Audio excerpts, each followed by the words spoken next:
Quanto è successo è molto grave,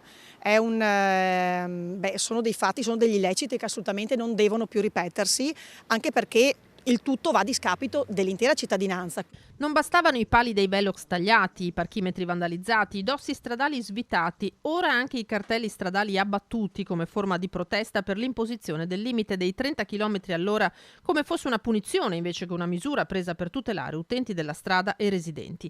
Via Cal Alta, Cappella Maggiore, 5 cartelli appena posizionati buttati giù nottetempo con un trattore come suggeriscono le impronte lasciate sul ciglio stradale. La sindaca Maria Rosa Barazza non usa giri di parole né conia epiteti.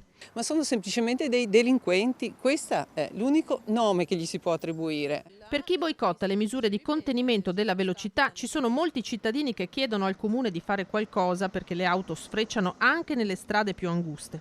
Penso che sia anche giusto mettere il limite di velocità 30, anche perché qua ci sono tantissimi bambini, per di più alla scuola e anche qui al campo sportivo. Non dovrebbero succedere queste cose perché il limite mi sembra abbastanza giusto per tutti quanti. A questa signora hanno abbattuto il cartello davanti a casa. Senta, serve il 30 all'ora qui su questa strada? Nì.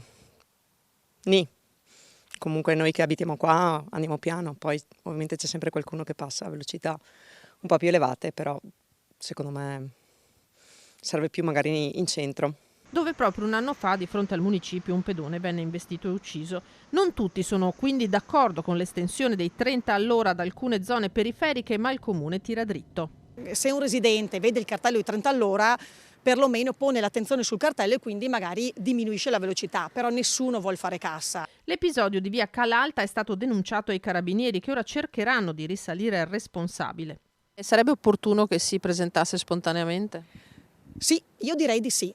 Io direi di sì e potremmo, l'illecito è stato commesso ovviamente, però potremmo risolverla più bonariamente, diciamo così, ecco.